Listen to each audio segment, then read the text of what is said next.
at this. We're live. Welcome. We're missing somebody. Votre Dame should be here by now. We don't know exactly where they are, but they're out in the internet, and we see that people are joining in. Welcome. Oh, hold it. Votre Dame is just adjusting their makeup. There they are. Apologies, my dear, but I'm here now. All right, we got just a little bit of panic about wondering where you were coming, but everybody's out there. I haven't even poured a drink yet, so we're just getting started. I twisted my head just so quick. Did you see how I'm just playing owl there? Oh no, there's not much left. Well, all right. Hopefully that's enough to survive the show. There's maybe not, but welcome. So, what is everybody drinking tonight? Let's hear it. Sound off in the chat where you're drinking, where you're watching from. This is the Love Doctor live stream. People are quiet. Is everybody being quiet? Did Votre Dame? Did we haven't really tested your sound? Can you give us a? Okay, we can hear you. You can hear us. Sure that's all there. I can hear you perfectly clear. Right. And you got headphones in. Denis Leger is saying hey and hi to everyone. Victoria Blair has shown up. Welcome, Victoria. There we go. We got a hey gang from Victoria Blair. That's a lot of feathers on your robe, Votre Dame. And the fantastic Wild Delilah as well. So amazing. Victoria Blair is drinking kombucha, so she's obviously in a bad mood. Denis Leger is watching from a mysterious alley in Montreal, drinking a mocha coffee. Because they plan to be up all night stalking people. I'm not sure. That just didn't sound. Do people who drink mocha, are they as psychotic as people who drink black coffee? I'm not. They are more psychotic than people who drink black coffee. This is scientifically proven, because the cocoa bean is of course an aphrodisiac. So you're not just a jittery spaz. You're in fact a very horny spaz. Oh, there we are. I love that. This is a very safe space for that energy. Horny spaz. That should have been my name. Damn it. I still haven't perfectly picked a burlesque name whatsoever. Slanche from Christopher. There we are. Slanche. Cheers. Do we want to mention any crowns, Votre Dame? This is one of the things that jumping in a little late. Anything that we should be mentioning or not mentioning? Of past pageantry. Oh, my past pageantry. You were obviously referring to my my Irish society connections and heritage. Yes, I've done like some. I have earned my crowns, unlike those tyrants over in London in Buckingham Palace. Those unearned crowns. I've had to work for my glittery headpieces, but I've hung those up for now. You know, we've had 2 St. Patrick's Days in a row now that have just have to been dialed back a little bit. I'm very excited to don those again one day with my peers, my princess and queen peers again. The peers. Look at this. She's getting on with the peerage. There is. We got an Ola. Cheers. I'm drinking Quebec craft beer from Misty, Portugal. Cheers. Very like Misty. Oh, now let's just check. This is the weird thing is you need to get your questions in. Oh, we should tell people how to get their questions in. Go to slido.com. It's the event code or sly.do. Either one works. The event code is TLD55. If you want to ask your questions anonymously. If you want to ask your questions and you don't care about being anonymous, you can just enter them into the chat. We'll be able to answer your questions about love, sex, and relationships. Don't forget to hit a little bit of a like down below. Delilah, how has your week been? That was a nice little tongue out on that one. Just my week was okay. A little bit slow, and then this incredibly gorgeous woman just appeared next to me, and I was like, tongue-tied. Was there a shimmy off starting up there?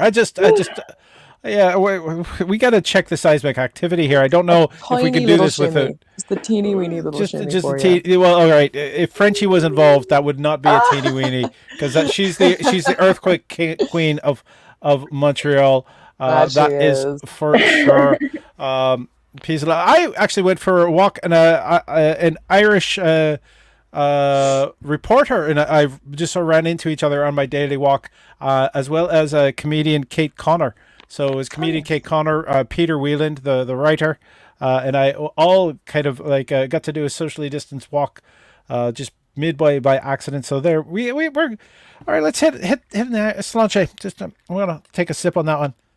Cheers. Votre Dame, are you drinking anything, or are you just drinking water for safety? I'm not drinking this month. I'm doing a cleanse. I think I might be doing a thing now where I go like 2 months on and then 1 month off. So I'm waiting for June for my retox. For your retox. All right. Yes. You know what? I do that occasionally too, just because I find my alcohol tolerance gets a little too high. When you're this big a boy, just it's like you can't. I'm sorry. I don't want to go to a club and be spending $300 to feel just a buzz. It is good for the bank for sure. My skin can't handle it like it used to either, so I'm trying to just let the sun come in, let the vitamin D soak it up, and I know this summer is going to be a very hot girl one indeed. I'll be out in the parks, if we can't be out on the terraces, certainly. So just a little bit of a cleanse first will be nice. All right. AJ Bad News Hughes is saying retox. Definitely the retox is part of it, because it's all gonna happen. Too young for it Botox, works. but I got a retox, So. Retox. All right, we're going to move into the questions. Just as a reminder, whoever has the big window has the chair, so they get to do the big talk. We keep it positive and fun and light and quick, and so there we go. We got some questions here. Let's see. Oh, fuck's sakes, we only got 3 questions, you people. Get your questions into us. And there's a spelling mistake in the second one. All right, we start with the bottom, because the bottoms always deserve to be started with. It's high heels or no? Do they make it sexier?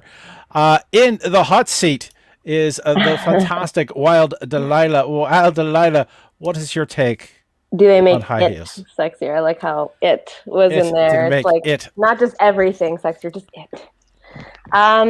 So I would definitely say high heels perk things up a little bit. I mean, I'm sitting in my apartment right now and I'm wearing some. So is that 3 or 4 inches? It's 4. I don't even need anybody to like see me in them, but I just feel good wearing them, you know? And also I've been so lazy this past year. I have not been practicing wearing heels enough. So I lost all the muscles in my feet, and I've now taken my dog for walks in these heels. And people tend to like them a lot more than when I don't wear them. Well, there we are. It's those people are shallow. Votre Dame.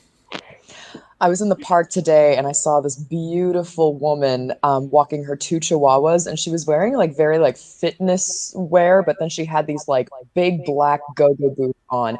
And there was a young man who was skateboarding by her who's never been taught the subtler arts of taking in the spectacle of a woman. It was just like the most obvious leering you've ever seen. I was a bit embarrassed for him, but she looked fucking great.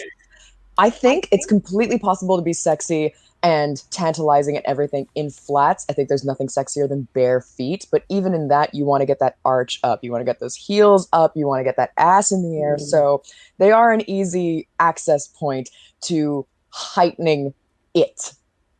The it factor. The it factor is certainly heightened in a pair of heels. It's a big, wide world of difference between a kitten heel and the pleasers. So within there's a size right for everyone. And it certainly does. It's less about what it does for the muscles of your legs and more about what it does for the attitude of your comportement. I like that. It's true. I've noticed the attitude coming out in me a little bit more when I walk in heels. I'm like, strut. Popping every hip, you know? Shimmy. I'm actually a fan I wear heels as well, but they tend to be more on biker boots or such. But it's a bit of a different look, but it does give you a certain level of feeling. The other thing is during sex, heels, When you're used to like sort of passing a leg over quickly, you don't want to catch the heel across the eyes. It's like Like I'm hooked on your glasses or whatever. just if the glasses are on, then it's been a good night because there's been a bit of a rush. You want to take your time. Yeah, exactly. I'm sorry, but if I'm getting to the point that I'm moving the leg up and over, my glasses, if they were still on, would be well smudged. With I've been really wanting to try that thing that Margot Robbie does to Leonardo DiCaprio in The Wolf of Wall Street, where she just like holds him off with a stiletto pointed shoe. He's like crawling across the floor at her, and she says, "No touching." But she holds her foot up to his forehead, and I always thought, like, it would take such orchestration to get into that situation, but I just want to do that. I just want to like hold someone off with a nice like heel in their face just for a little bit. All right. Daniel Leger say, do women who wear heels worry about disasters happening and not being able to run away properly? I guess if it's a tidal wave is coming, just No. To be fair, I mean, a couple times when I'm walking my dog and I know that like if something happens, if I have to like run to catch up to something or something like that, like it does worry me a little bit. Then I'm like, I'm just gonna have to either take them off or book it and just not care about the feet. Like the feet don't hurt that much, like you could learn to run in those. That's why I'm building up the muscles, like you gotta practice. Everything that you do, it takes practice. And if you're just trying to enhance it, well, then legs could just be like hanging off, wherever. yes. Just don't let the love doctor try and move her legs. Please, just you know what? I'm just thinking whether you're wearing heels or the best sneakers in the world, if there's a tsunami coming, chances are you're not outrunning it. So it's look classy for those last moments, and if when they find your Pompeii skeleton, try to hold a unique pose. My Pompeii skeleton is going to be a work of art. No matter what shoes I'm wearing. It's just, they're going to think, oh, they were a contortionist. That's amazing. I think about that constantly, Love Doctor. Don't you know? I'm like, I wonder if today's the day I'm going to be entombed in magma for centuries and I'll be put in as a cast in a museum in this position. We got a very important bit of news. I just want to drop that in there. Is dear Love Doctor, I'd like to inform you that Christopher is now an old man. He's 50 years old.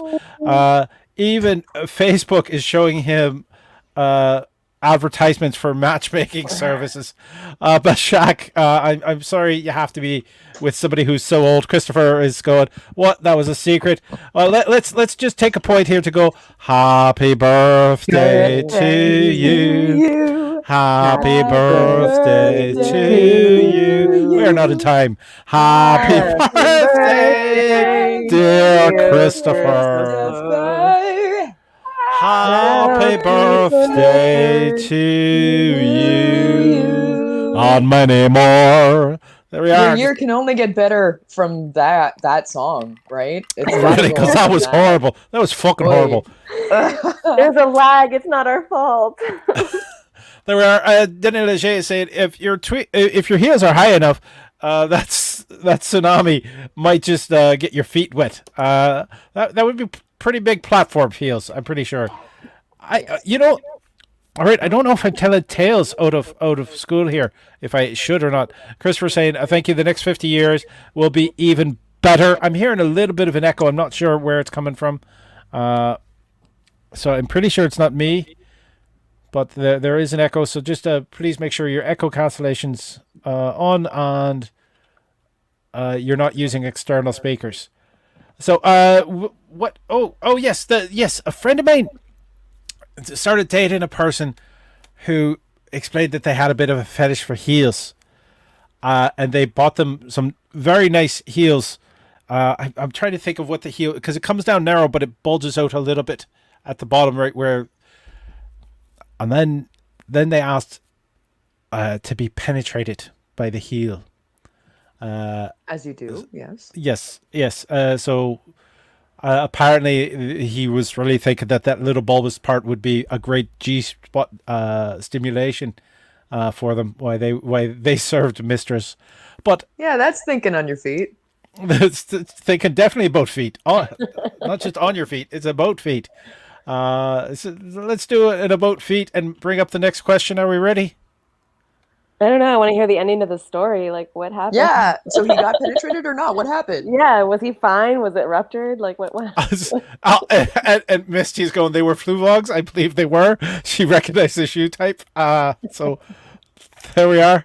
Fine. Flu I'll find vog, the which story is Canadian. myself. God. Canadian Oh. shoes, by the Put way. that up there with the zipper for great Canadian inventions. I love that. Fluvox. Well, it's a company. I'm not sure how I, knowing my friend who's very much into them, they are probably an ethical company, but they make a wide range of shoes. They have a store on Saint Denis, or they did pre-COVID. So I'm still check having out Yeah, Fluvox. cruelty-free right up to the point of penetration, I suppose. Well, yeah. Well, I think at that point, it would have been cruelty to stop. Oh. It would have been just a little too much teasing and then no payoff. Uh-huh. The shape you're describing of this heel reminds me of like a Grecian urn or like some kind of Well, work of it's art. tapered down, like this. and Misty, if you want to send us a picture, we'll Misty, put it put up. them on. If Misty, if you have a pair of Fluvogs, let's move on to the next question. Are yo getting it tonight? Are yo getting it tonight? Me, it's not with this fucking curfew. That's that's the thing. So unfortunately, not for me tonight. Delilah. Sad news, sad news. I live alone. I did get vaccinated though last weekend. I know, I feel really cool about that. It's weird. And I am Pride. going to, yeah. So after 2 weeks, I'm supposed to be 90% immune with the Moderna. And then I'll actually start being able to like date people in person. I know it's crazy. I'm like nervous about it too. Like it's super weird. I'm like, I'm like, oh my God, this person is standing like super close to me. They're like 1.5 meters away. But you do have the poke pride at this point. Is that what the term for it? Poke pride? I love that. Poke pride. You got your poke pride because you got your poke now. Or is it the jab happiness? I don't know what would be the better term. I like that. Let's see. Can the audience come up with any other ones? Send them to us. Think of them. The best one wins a prize. Well, we actually. Thank you for reminding me. We were going to do a giveaway using the new tool again. So in the hashtags in the chat, put in hashtag sex55. Apparently, capitalization matters, so make sure it's a capital S, a small e, small x, 55. And we're going to have a giveaway of one of these Love Doctor stickers using the new giveaway tool that I have. How fun. So we're fancy. Fabulous. Fancy. Votre Dame, what was your answer to that question? Am I getting into tonight? No. I too am very stab chuffed. I'm super pleased. I'm also Team Moderna. I've been vaccinated for the more than 2 weeks now, and now I'm just waiting for all my lovers to kind of catch up with me. So I got a few people in the calendar. I have someone who's coming back from he went back to his hometown during the pandemic, and I think I'm going to be able to see him later this summer, and I'm very excited about that. And nothing tonight. I don't live alone. I'm very lucky to live with my hideous cat and my less hideous younger sister. So mostly it's like it's not like the sexiest space in the world, but we do like to dress up here. You know, we do like to be accountable for our pleasure here at my house. So I'm not suffering in silence. Okay, again, to the suffering. We got a bunch of comments that have come in that we should probably get to. Oh, including a question. First off, Christopher saying cruelty free. That's right in my price range. So I Fluvogs. By the way, Fluvogs is not sponsoring us. I know I've mentioned them 5 times, and really, money should be dropping from the sky at that point. If you care to donate to the show, and the money will be split among all the performers you're seeing on the screen. It's running at the bottom.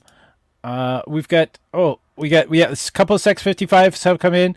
Danny Leger saying cats call it the right to rub, and we have Right to rub. All right. We got a question has come in from Constantine Cortitis saying, I don't know if I'm pronouncing that right. I always get nervous trying to spell it too. Great show, love, doctor, and beautiful ladies. What has been the high point of your career? Votre Dame, you're in the hot seat, so you get that one. The high point of my career, my goodness. I mean, Montreal is like a nice, cozy, small town with big city energy. So the high point of anyone's career is kind of like shared.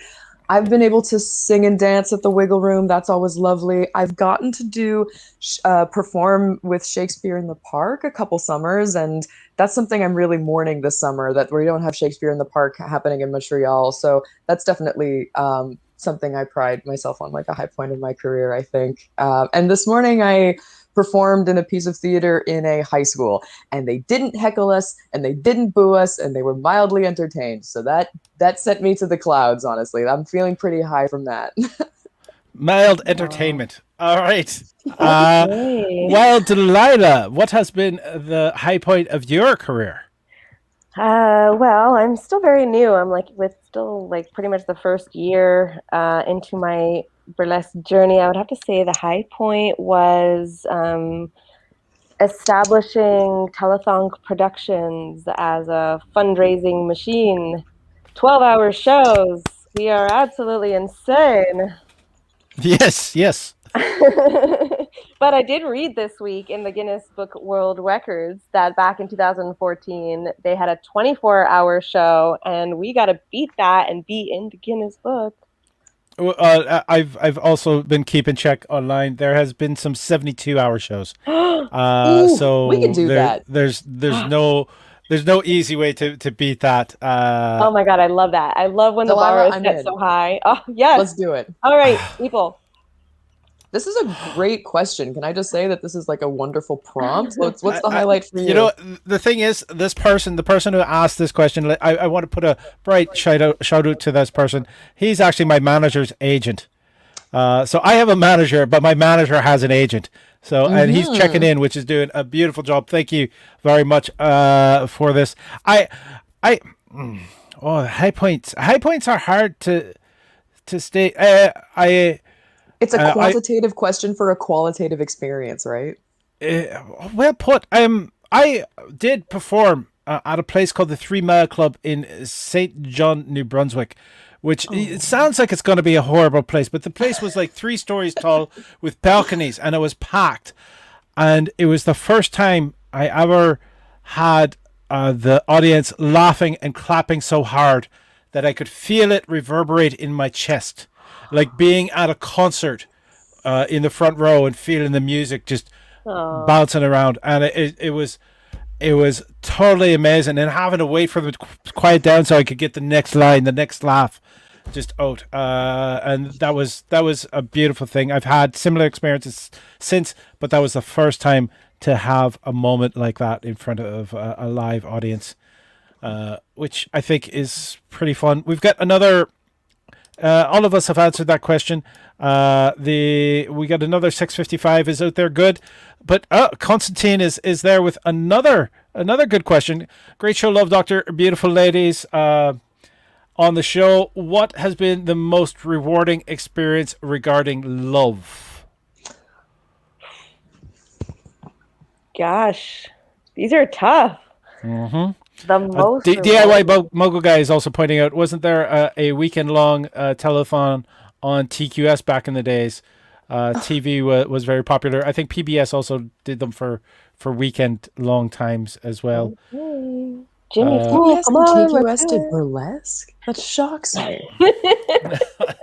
All right, so the question again is, what has been the most rewarding experience regarding love?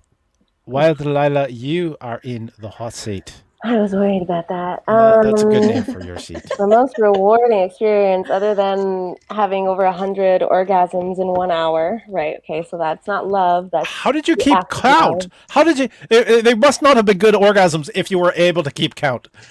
I'm just saying. Just putting that out there. It was more like, when you have an Excel sheet and then you have like the number of rows by the number of rows, So I'm just like, okay, well, if I was to think about it, I got 3 within the first, this amount of time, multiply that by this.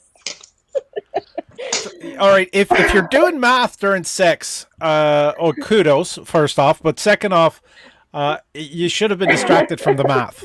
Just You know what? My brain has excellent compartmentalization skills. I can do multiple things at once.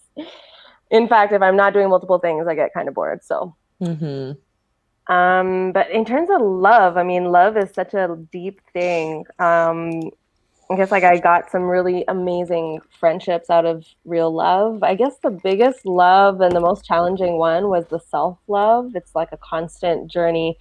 I actually got like rose quartz crystals and put them all over my apartment because I'm like, you know what, the universe and energies and all of that beautiful stuff. And if it doesn't work, so I have these pretty crystals. And if it does, you guys suck. I got them. Huh. Um, self-love is the most important love. You can't really like give yourself to someone else or, expect that the love to blossom in the way that you might want it to if you don't have that love for yourself. And if you're expecting to find that love in someone else for it to be rewarding, then it might never be that for you. Mm-hmm. Christopher she said, Excel sheet, I'm feeling hot and bothered already. Votre Dame. Spreadsheets. Spreadsheets are a thing. Spread is spread definitely is spreading on the sheets. Definitely a very sexy thing.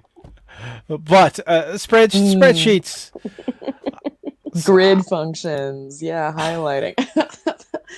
I think, Delilah, you put it so beautifully that coming into your own and really having meaningful material manifestations of your self-love is like so key and can be so rewarding because it is the key by which you give yourself permission to enjoy like so many more elements and access points to different pleasures as far as love and sex goes. As far as the most rewarding experience I've had, I do pride myself on like, I don't have ex-lovers who I'm on bad terms with. Like I pick good ones because I'm on speaking terms with all of them, and I've had like meaningful, enduring relationships with former partners who I do still love and who I can offer that freely. And I can tell that my freely giving them love as they go about their future, as they pursue other relationships, like that, it strengthens them and it gets them towards a good quality love that like continues and just like grows and is eternal, and it's got that universal quality that I think you and your rose quartz are doing a great job of. Sorry, I'm getting feathers all over my place right here, but yeah, I'm sure you and your rose quartzes are channeling beautifully. The most rewarding thing in love for me recently is that I've been in the pandemic. You wouldn't think that it's the good opportunity to do like open relationships, but it kind of forced my other relationships, my more open heart, to be more communication based, more verbal, certainly more like appealing to an imagination and less like just keeping yourself entertained with kind of like standard date activities.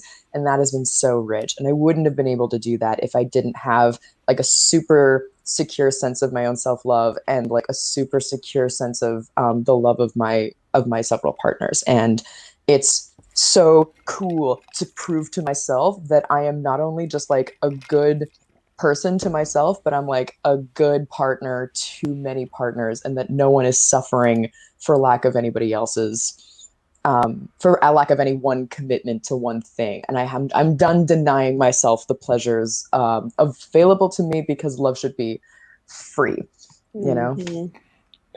And that's so rewarding. We got a couple of people have jumped in here. Daniel de Belfay, our fantastic Felicia Rain, is saying, hello, beautiful people. My apologies for my tardy arrival. Very happy to be here now, though. And they dropped in the 6:55. Of course, Lynn Alex is saying, getting my cat to sit on my lap willingly was pretty rewarding. Not sure. Oh, of course. If cats love, though. Just one of the things. They love their food sources, that's for sure. I feel like cats can be part of a love language, though. I have this thing with my partner now where first thing in the morning, he sends me the same video every single morning of his cat climbing into his boxers as he sits on the toilet every morning. And it's super cute. And if you play them like one after another, I think you can see the kitten kind of grow into this cat now. And it's very, very sweet. So that it just using the cat as a love language between us is Part like of the love language. Cute. You know what? All right. If you'll indulge me, I'll try to tell this story as quickly as possible. I got into the situation where I was in my bedroom with two young ladies. We were all topless because we were playing Truth or Dare, and I took a truth because I'm all about truth, and one of them chose to ask me the question is, what is your greatest fantasy? And in that moment, the three of us topless in my bedroom, my answer was, I want to wake up beside someone who loves me as much as I love them. And neither of you is that person. We still had a great night. It was a good night. It was a very fun night.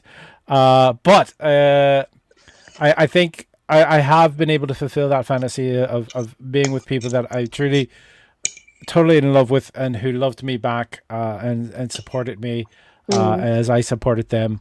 And that is an amazing feeling. And so that, I think, the fact that it's happened multiple times means that you just continually have to work on it.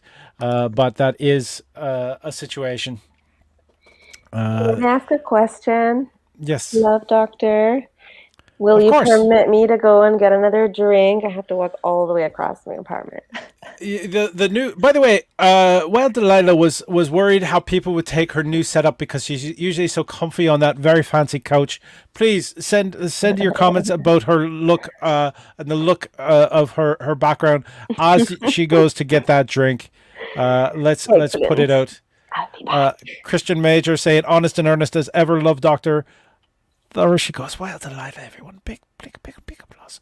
ooh, I hate to see you leave, but we love to watch you get a drink. All right, Misty. Tell Daniel to capitalize the S in Sex 55. Yes, Daniel, capitals are very important.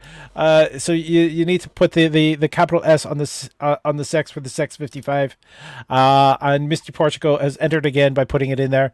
AJ Bad News Hughes is going. There's a background. They didn't realize all they could see was Wild Delilah on the screen. We'll have to remind her of that because she can't hear us right now because she has her headphones off.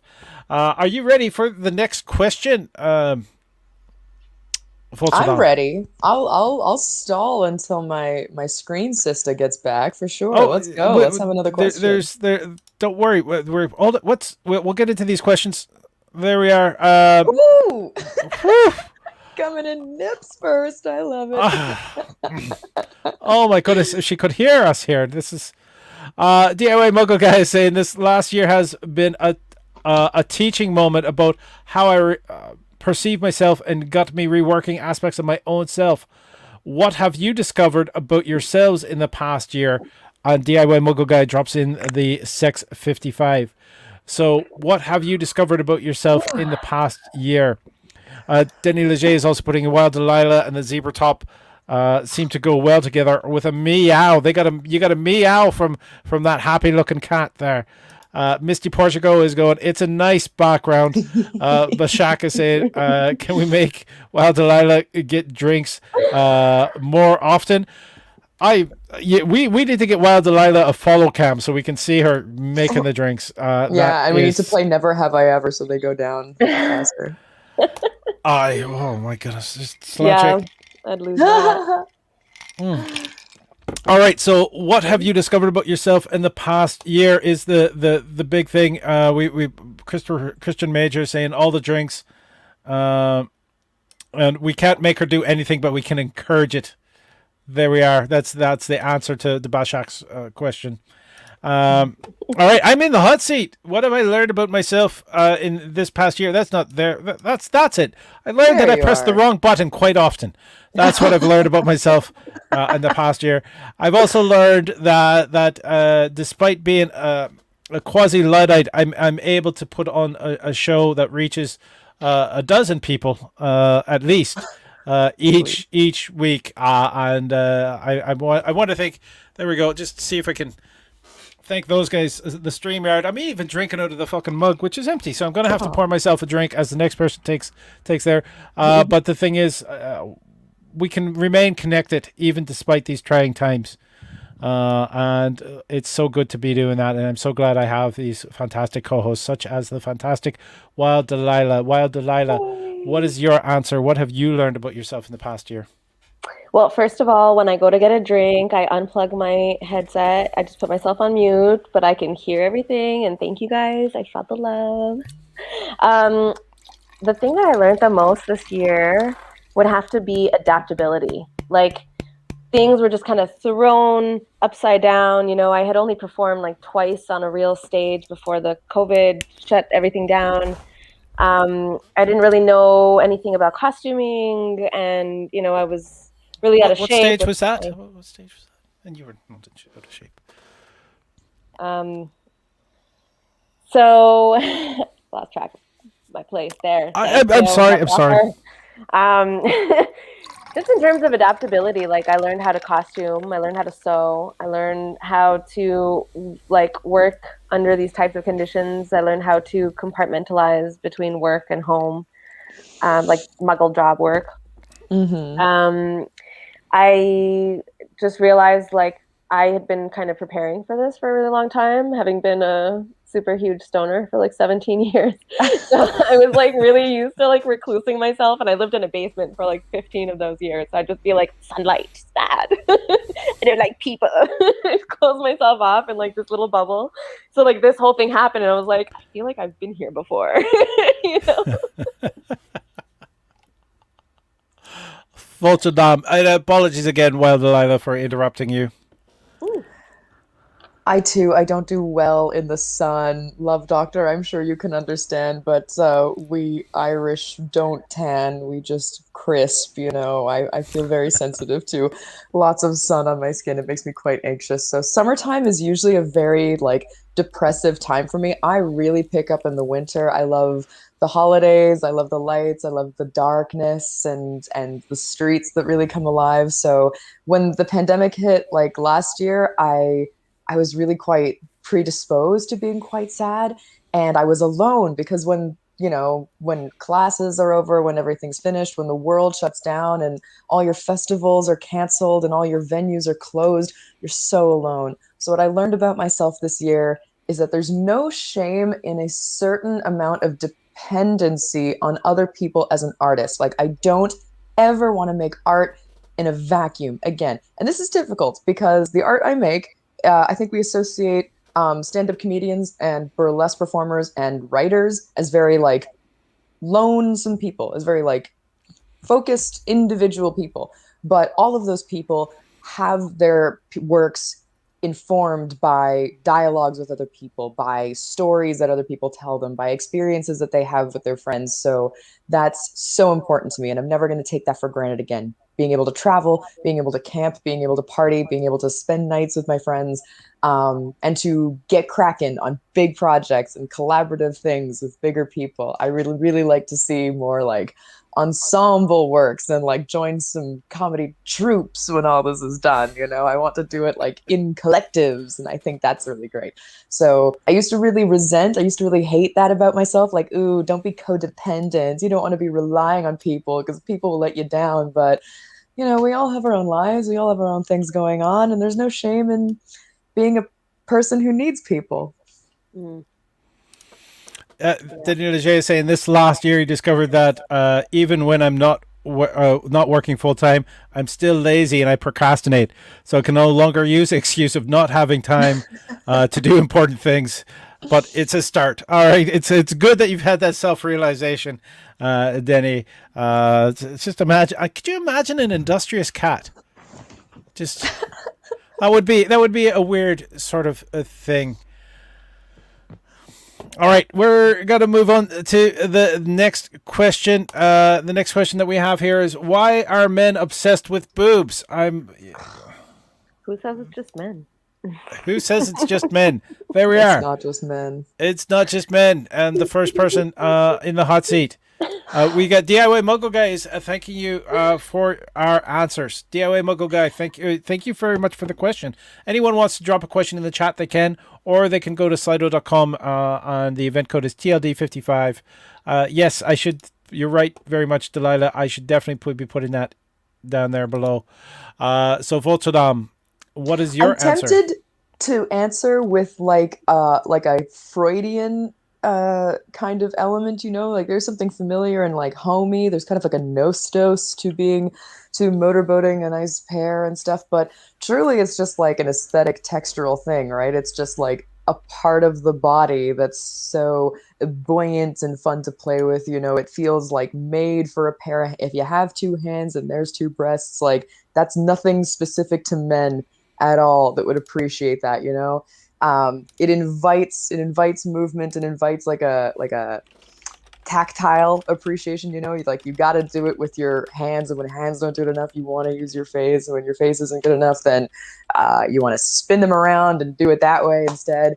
And I just think we should celebrate all the breasts and all the works of art that have them and celebrate them, and the social media platforms through which we all promote our shows every single day should all get with it and be a lot less hung up on censoring specifically the breasts of women and femme identifying people, because they're a source of pleasure for everyone, both like havers and viewers. So kind of Christian Majors wanted to point out it feels like a trick question there. Your answer, Delilah. Not a trick question. They're excellent. I mean, it might have initiated as a trick question, but like I'm actually invested in this now.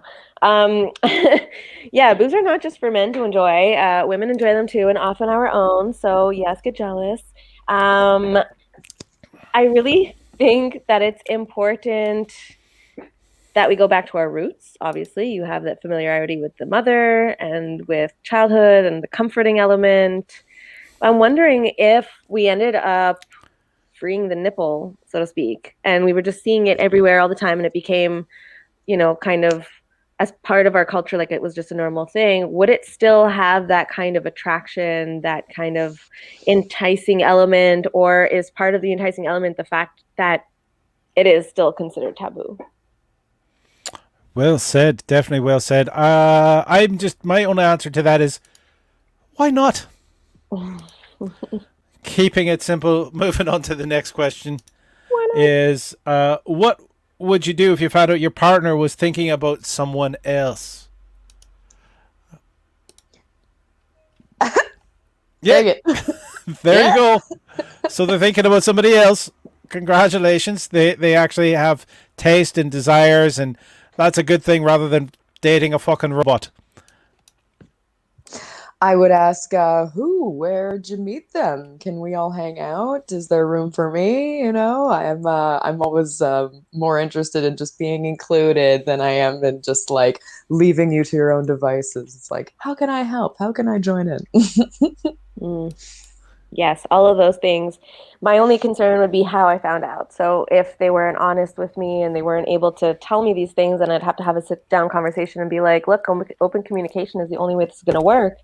I have no problem with you thinking about other people. I think about other people sometimes. It's just part of the natural life of feeling things and being human and all of that beautiful stuff that we shouldn't repress.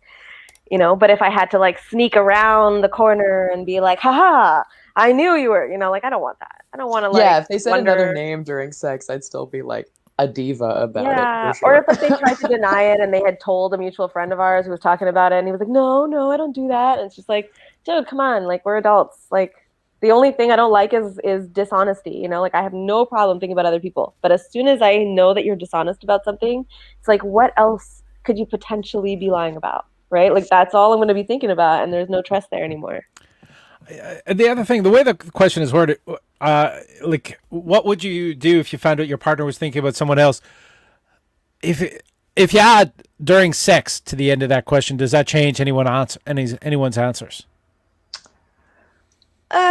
Not really. Sometimes I think the people we think about when we're having sex with, especially long-term partners, aren't exactly people. They're more like ideas of people. They're more like superhuman symbols of people. And that's kind of your business, you know, your imagination, your place, like whatever keeps you excited about making me happy and stuff like get yours and stuff like this. That's all fine by me.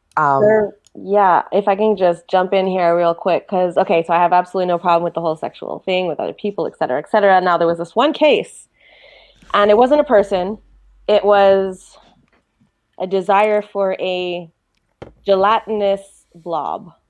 This was his kink, his fetish. I don't know. Straight He out was of Dungeons and Dragons, right? well, I don't even know. I mean, gelatinous blob was the thing, and wanted to imagine that this thing was a gelatinous blob and would just like close the eyes and just like, you know, feel around or want to feel suffocated by a gelatinous blob. So That's that was so too weird. much for me. I have a friend who from high school had a nightmare, and it was a recurring nightmare. And the last time I chatted, they still say that they occasionally get that nightmare of they're going, they get on a diving board and they dive into a pool, and it's jello and it hardens around them. So that is the opposite, I guess, of that as diving into jello. Like Uh, I get it. I can think I can understand how that's a kink, right? Like the tension, the enveloping, but is it the cold or is it viscousness. warm? It's probably You know, warm, there's a right? lot of different things that there's variations to every kink. Let's face it. Christopher Murtaugh Mm. saying, celebrate the breast.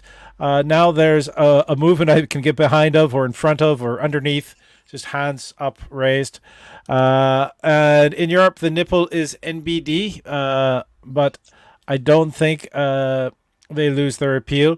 I was thinking about that when Delilah was talking about like how this is a cultural thing and how maybe if we remove the taboo, like the sexual aura around breasts would kind of disappear. But I kind of it's all about the context, right? So if you see like topless women in France kind of just like in the park, like that context isn't in itself sexual. Whereas if you're like close to someone, if you're right up next to them and like, you know, you have a moment to yourself, then the breasts in front of you, then they kind of become activated as like secondary sex characteristics, right? Like I There, think people I who believe have in breasts would Canada, the say like, law.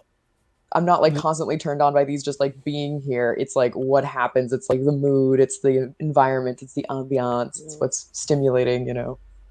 I'm not sure if it's across Canada or if it was Ontario or not, where the nipple is actually not illegal to expose, Sure, it's but just it has to be a culturally bad non-sexual. manners, I think. Yeah, bad manners definitely, but it has to be in a non-sexual context. Yeah, Is I exactly. think the wording of the law, and that becomes in itself problematic. Mhm. I've finished my bottle already. That is pretty bad. So this is the last drink I. Oh no, I have a spare bottle. All right, I have a spare bottle. The show will continue. There's no need to panic. Just please remember to donate to the channel Everybody because those relax. fuckers do not sponsor the show as of yet. But we do have another question that is coming in here. Constantine has been brave and dropping these questions right in the chat. In a relationship, are you more of a giver or a taker, and why? The person in the hot seat looking very nervous to be answering this question is the lovely Wild Delilah with no prep time whatsoever. Look at that beautiful smile, though. And she's blushing. She's blushing at the thought of answering this question. Are you a giver or are you a taker? What do you think? You've read my book. What would you say? I'm not editorial. I got ice in my mouth. All right. I'm not going to speculate on that. I will let you. I'm a taker, I think. Would you agree with me? Yeah, I'd have to. I'd have to agree. Things have to be in follow a specific pattern, and then you get very upset if they're not. Very true. Yeah, that's. I've been letting go a lot. Although I have been single for like 7 years, so maybe not that much. Um, yeah, I'm definitely more of a taker, I guess, because I mean, I think of myself as like a topping from the bottom. So I'm like, I'm a I'm a sub, but I like to be in control or to have things done the way that I like them done, but with the semblance of a lack of control, right? So it's like That whole like forced play stuff and things like that. I mean, generally in those situations, you're more of a taker because anything that you're giving feels like it needs to be coerced somehow. You know, it's part of the game. And the game. Votre Dame.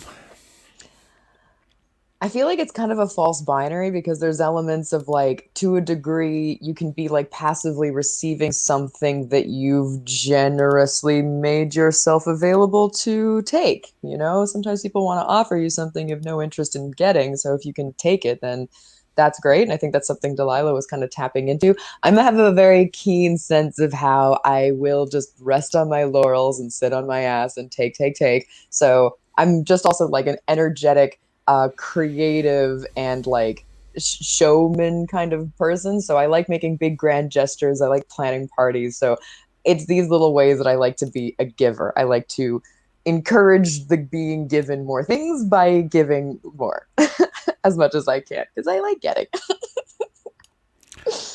The thing that probably has gotten me into trouble is I would like to say I'm more of a giver. But that's because I sort of get a high off of helping people fulfill their fantasies, of also that sense of control and of completion is the wrong word. The satisfaction Fulfillment? of fulfillment, the satisfaction of helping somebody else fulfill what they want is kind of a keen thing. And have to say that Delilah did mention about topping from the bottom, and it's fairly true that if you're not respecting your bottom, you're not respecting your sub, then you are not doing it properly. And so they do have so much control. Maybe This question is so interesting and philosophical. It kind of reminds me of that episode of Friends where they're like, is there such thing as a truly selfless act, right? Like, And they decided that no, there wasn't. yeah. Everyone has. Christian Menard said, "Well, it can be both on different subjects." Yeah, that's true. Yeah, I mean, the question though was, are you more of? So they understand that there's give and take in all relationships. So are you more of a giver or a taker? Lately, I'm more of a giver. I'm trying to desperately overcompensate, though. I feel like because I am receiving so much love for the first time in my life, of a couple sources, I am desperately trying to overcompensate and like do little gestures and like plan little moments. The 5 love languages are kind of like on my little list of things to tick boxes. Like, can I give a gift? Can I put in quality time? Can I make sure I'm doing words of affirmation to my partner? So, yeah, I think lately I'm more of a giver. Do we always have to be either a giver or receiver, or can we just be? We just be. I don't know. I don't know. I think in every relationship that we have, there's give and take, and the point is to try to keep your balance sheet flat. You want to make sure that you're not giving more than you receive. You hear it so much that's in, not like, true. I think embittered if love everybody. You hear it a lot in like embittered love songs of like, all you did was take and I gave you everything. Like, I feel like that's a lyric I hear in a lot of songs. You know? I personally, I don't listen to country music. The next question we have is, if you were Vulcan, would you consider a mind meld during sex? All right, we got some sci-fi nerds out there. What would you do if you found out your partner was thinking about someone else? Oh, we're going to hit a bit of a repeat in there as well. All right, Votre Dame, you're in the hot seat. Let's get your quick answer. Oh boy, this is so perfect because I have been watching a lot of Star Trek lately. I'm so open for a mind meld. That sounds better than drugs. Are you kidding me? I would 100% be open to a mind meld if I were Vulcan. I got the eyebrows going on tonight. I think it's like getting closer all the time. So at least you mind have meld eyebrows. with me though, they'd be like, "Oh, I thought you were smart, and you just have Ren and Stimpy cartoons playing on loop in here. So this is not as erotic as I thought it would be." A mind meld would be fabulous, but they would have to be a brave soul. You don't want to get in here. Or you do, I don't know. Part and parcel. You know what? Here's the bad thing is, you're not just picking up their mental thoughts, you're also picking up their physical sensations, if I remember mind melds right. And so if I was to mind meld with my partner while I'm having sex, I'll be finished having sex. So you're getting the dual sensation that might just take a little too much. Christopher is wanted to jump in there, saying 5 more years for me to hit. So sex at 55. All right, 6:55, and definitely not waiting 19 years for sex 69. No, definitely practice. Practice makes perfect. So if you get that 69 in there as quickly as possible.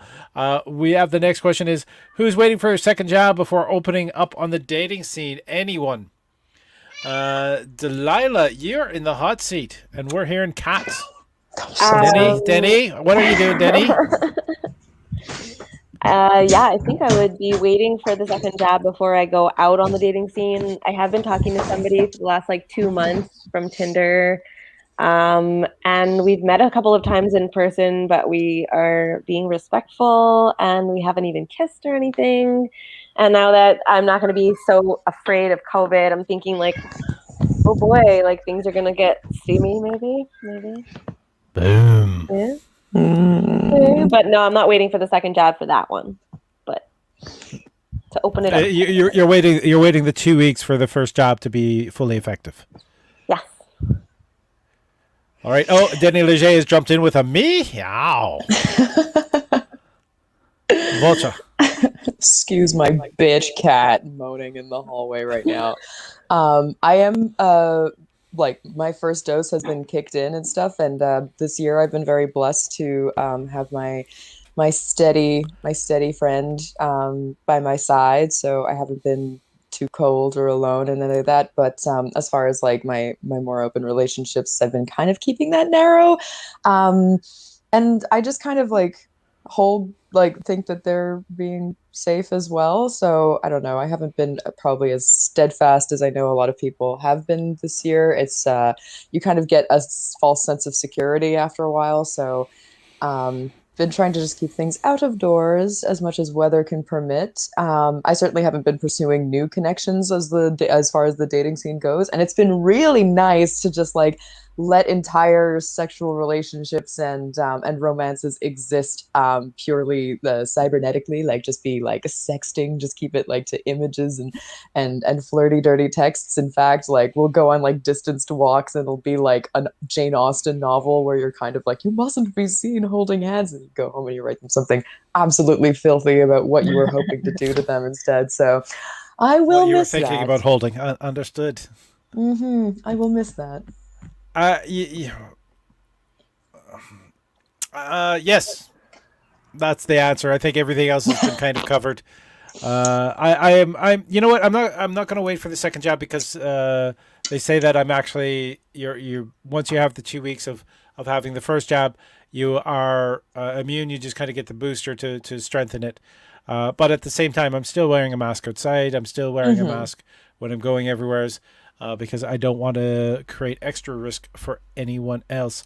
Daniel de Buffet is saying, my mind, they're talking about the mind meld, I believe. My mind would send people from the room screaming.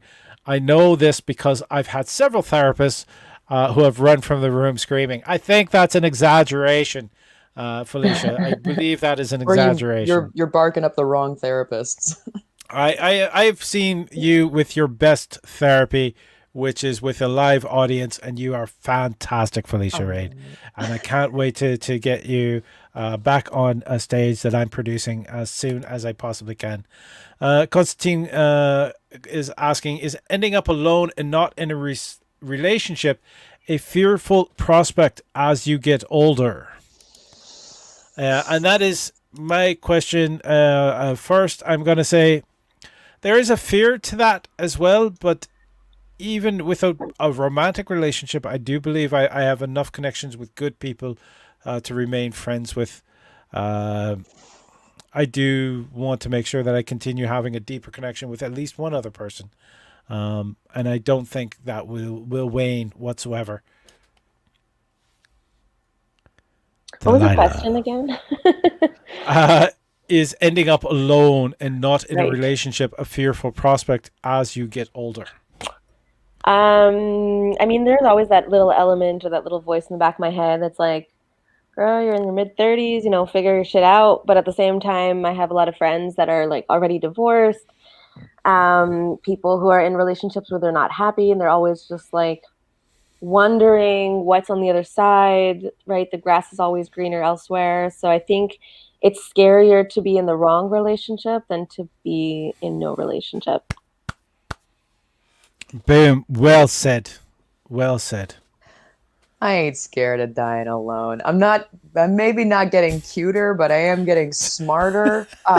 So I think I can keep some endearing people around, and I'll be loved. I know I can.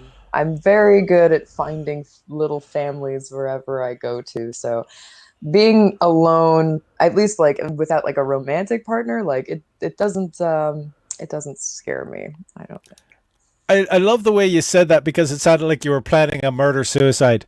Uh, there is Christopher Tosse as to Felicia Rain. Do we have the same therapist? Just pointing that out. There is yeah. That's the thing is it's I am also friends with a lot of my exes as well, including people I've married, and. So we're fine. We have them to go back to. It's okay. We don't have to be scared. Yeah, well, whether or not I want to go back to some of them is the other question. But it's the fact is that I can maintain a good relationship with them. I think is a good sign that I will be able to find someone so I don't feel totally alone. When I'm you can fall for someone or fall back. Did you hear that? Did you hear that in my voice? The way when I said totally alone, it was like totally alone. I don't know, that sounded a little bit scary to me when I said it that way, but just totally alone, just I'm not sure, just totally alone. Yeah, all right, maybe I am secretly worried about it, but if that's the case, that's the way it is. The next question we have is, do you think this is likely? People find feet sexy because feet are the first thing babies see moving towards them, since they are at ground level with the feet. And babies know that affection is coming with the arrival of feet. And as adults, we associate feet with love and affection. Can I just jump on this one first, Votre Dame, if you don't mind? Do it. No. All right, Votre Dame, you get your go on this one. Sigmund, put down the cocaine. Like, you were off your rocker. Delilah. Interesting theories, and I would say if you're really interested to figure it out, either go and see what other literature have been written on the topic, write a literature review, gather up some samples of people, create your own groups, and do the research and figure it out. And if that is the case, boom, like you are making bank. Or please ask a baby how hot they find feet. Okay, go find a baby. I also think not all babies have the same experience, and not all foot fetishes have the same. That's why I just want to fuck ceilings, obviously. But I mean, if let's say a baby was like stepped on by accident or something, does that mean they're going to have an aversion to feet for the rest of their life? Like, does it work both ways? Kink. Like, does it balance out? It's an interesting question, but I mean, that's what it is. I'm not that into feet, so I wouldn't really be able to give any kind of definitive answer. I just like it when they're clean. The clean feet are definitely a bonus, and whether or not they're wearing Fluvox to shove up your arse is another thing. But this is the point. The point is not all people who have a similar fetish come at it from the same way. So not everybody has the same trigger. It could be the trigger for someone, but that is way deep into thinking about where that trigger is from. And the thing is, if you have a fetish and it's something you enjoy and you're not harming anyone else, and you have a partner who indulges you in it, then just be fucking grateful. I think that is not said enough, that if you have a partner who wants to share things with you that are maybe a little outside of the societal norm, which, let's face it, the societal norm is not norm anyways. If it's outside the societal norm, then that is a fantastic thing, and you just should be happy for that. It's a gift. Exactly. And don't squint, Lots of human behavior is gross and weird, Lots of human behavior is gross and weird if you overanalyze and nitpick and look for causational linear arrangements, and that is a mistake. And it is the artist's task and purpose, I think, to just make up the bullshit in between. It doesn't have to make sense; it just has to feel good. All right, and we are getting a little bit behind on the questions, but keep putting them in. Bashak is saying, "Wait, what? How many times did you get married, Love Doctor?" Just looking up to what the limit I should target. All right, get married as many times as you want. I've been married twice, and that's it. One of them we just didn't bother to tell the government because why ruin her credit rating. And Bashak is saying, I think that you'll be at your limit. I hope. So there we are. Christopher Murtaugh is he's definitely the one pleading to remain in the relationship. And I've met Christopher, so that is right. I love you both. You're a fantastic couple together. And we have the next question. Or do you have thoughts on what's the maximum times to be married? Either of you? I don't think there's a maximum number of crock pots you could need, and I love parties. Have a wedding for every season, As long as you can afford it, why not? And as long as it's for the right reasons. Boom. Good, positive, loving reasons. And getting that green card to work in the States is definitely one of those. Sorry, what? No, I've kind of just. Hey, it's not up to me to decide what's right or wrong, right? Like, you guys know. You figure it out. If it feels good to you, then it's right. As long as it doesn't infringe on anybody else's freedoms. I love parties, but I hate commitment. So weddings are like, I don't know what to do. That's me too. It's just like, do the party, but don't sign the paper, and everyone will just call you wife anyways. Give me presents, dance, dress up. I do want to give a point to Wild Delilah for paraphrasing Sue Johansson, who is the godmother of Canadian sexual education. So Sex with Sue Johansson. Actually, hold it. No, it wasn't Sue Johansson. You actually went all the way to Dr. Ruth, didn't you? If it feels good, do it. I'm Dr. That was Dr. Ruth. Dr. Ruth's thing was, if it feels good, do it. Which is great until you remember she was also a sniper. Dude, that's my dream job. I didn't say that. What? All right. DIY Muggle Guy is saying, what drink is a good follow-up to a gin Moscow Mule? Oh, dear God. Listerine? A second gin Moscow Mule? Why change it? Just do it again. Oh, Constantine, I don't know if you've watched a number of these shows. Do you describe yourself? Do you find yourself describing the act of intercourse as making love or having sex? Must there be an emotional connection for you? Delilah, you're in the hot seat, so you get this question first. Fun stuff. Thanks for all the great questions, by the way. I think this is something that has changed often for me throughout my life. I mean, I live like this. I'm a very dichotomous individual, so I'm always on extremes of every spectrum and very rarely in any middle. Mercurial. Yeah, Scorpio energy. Yes. So I would say that now I'm in a point in my life when I would prefer to have a connection and something that's real. I think it just brings it exponentially forward. When I was 18, it was no connection at all. Don't try and enter my wall. My bubble was here, and it was self-defense mechanism. And I'll just take one of you and one of you and one of you and one of you, and then okay, bye. I don't want to hear anymore. Don't talk to me, right? But now it's just like, okay, let's talk for 2 months, then maybe I'll kiss you. No, that's mostly COVID, but you know what I mean. I prefer to have that real thing now, just because the sex, I imagine, would feel so much better when you have this real connection. And even if I am going to be playing around with a friend or somebody that I know well, that I've been doing it for a long time, it feels so much more comfortable that we know each other well, that it's just doesn't matter, Hey, I have choice for that. You have toys for that. We got to make that on a T-shirt. Christopher Murtaugh saying vodka Belarus donkey for the gin Moscow Mule follow up. How about just gin and tonic? That's a good gin and a good tonic. That's a good follow up to that drink. I prefer the term sharing sex, and how you share the sex could be many different ways. I mean, there is fucking, but fucking for the sake of fucking is great, but sharing sex is a better descriptor than saying to have sex. Have sex makes it an external thing, and it has no personality to it. So if you're sharing sex, this is something you're building with another person, and that is the term that I prefer used. Do you have anything to add, Votre Dame?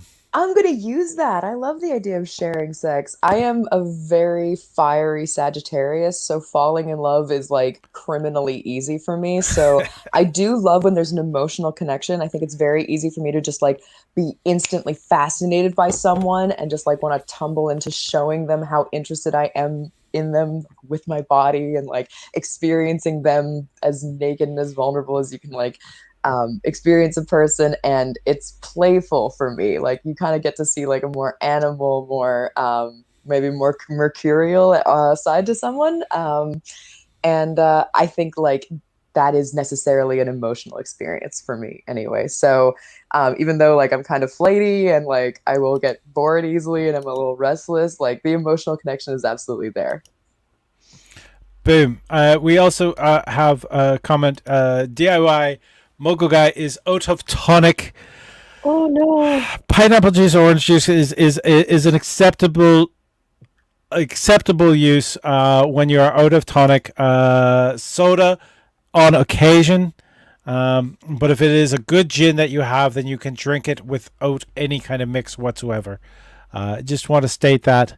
Personally, I only have bad tonic here because of COVID. I blame COVID. Actually, here's the thing. I want to blame COVID for a lot of little inconveniences in my life. It's like, I don't have a bus pass anymore. Well, fucking blame COVID. It's raining today. Well, that's fucking COVID is what that is. Yeah, I get that way with acne around my mouth. Like, goddamn COVID. That's COVID. My hands are getting chafed and everything. Fucking COVID. All right. We have. All right. I thought I had missed a question there. Drink it straight. We've got AG Bad News Hughes. I can see why they are bad news if they're saying just drink it straight. So you sip it straight. Sip it straight. No, there's certain gins. There's certain gins like Monkey 47 can easily be taken straight. Even Brockman's can be taken straight. Even the beautiful people here who are refusing to sponsor me. Even though I emptied and spanked this bottle on screen earlier. By the way, somebody screenshot this, send this to Madison Park and tell them those fuckers they should be sponsoring this show so we can pay these artists such a much more than we are able to do. Sorry, I don't want to be angry or say that what you as an audience are donating is not enough. But we can always the amount of time that these beautiful people are putting into being on part of the show. Grouchy. No, I'm not gin grouchy. I'm fucking happy at this. I'm not happy at this. DIY Muggle Guy is actually agreeing with AG Bad News Hughes because he's got the good gin. He's going to try to drink it straight. That is definitely the thing. But the thing is, this show is running off of your donations, and I really appreciate all of the people who are watching here. And I understand that not everyone can donate because of the fact that COVID has reduced a lot of the working here. But hitting like does a hell of a lot for improving where we appear in the algorithms. So that is much appreciated if you could do that. If you can't, yes, Delilah, please.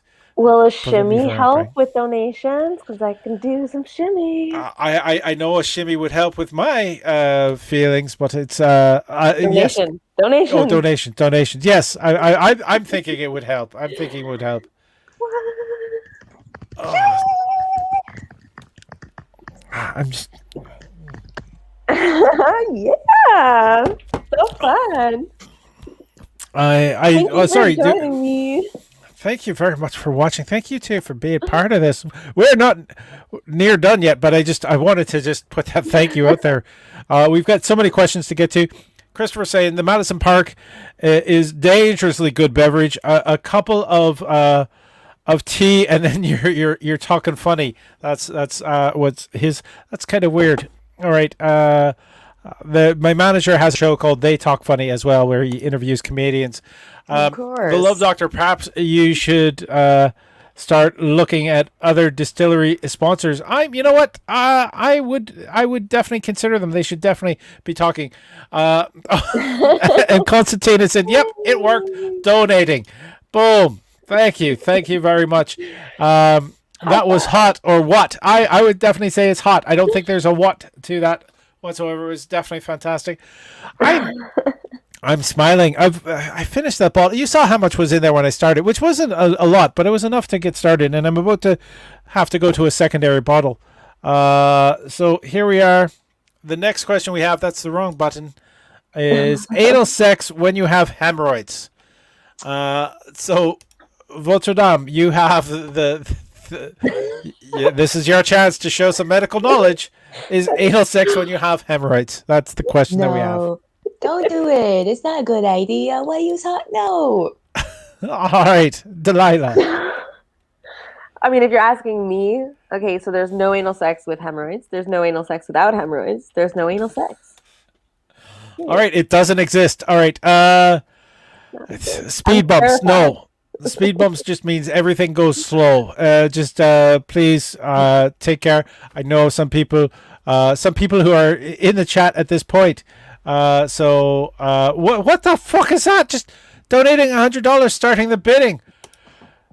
Bidding? Wait, hold on. What did we talk about? I'm not sure, but if people are donating $100 to the show, thank you very much to everyone that is out there dumping in $100. Gin all around. Bidding. Take that, Madison Park. There we are. You pricks who don't sponsor me. I don't know if I keep on praising them and I keep on drinking them, and at the same time I call them pricks quite often. I might not be doing this right. Oh, maybe they like that a little. A little bit of verbal abuse. Sometimes that is good. Some people enjoy that. All right. I'm just going to say, yes, you can have anal sex with hemorrhoids, but anal sex is not only with hemorrhoids. If there's hemorrhoids, then please be fucking careful and adjust to the pain. Hemorrhoids are fine. Anal sex is fine, but like anal sex is probably not good for your hemorrhoids. So just like be nice to your hemorrhoids and don't do anal sex. Then you'll enjoy it so much more. Otherwise, and anything numbing that you're putting on the hemorrhoids, unless your partner is wearing a condom, will also numb them, which would kind of prolong the entire experience. Yeah. I wish I had more insight for you guys. I love anal. I'm terrified because I think the only time I ever tried, my boyfriend at the time was like the size of his glass. It was too much. So I think moving forward, if I was to try it, I tell myself that if ever I get married, it'll be like, oh, the fun thing, you can take my virginity, so at least something will be virginal. But fifth base.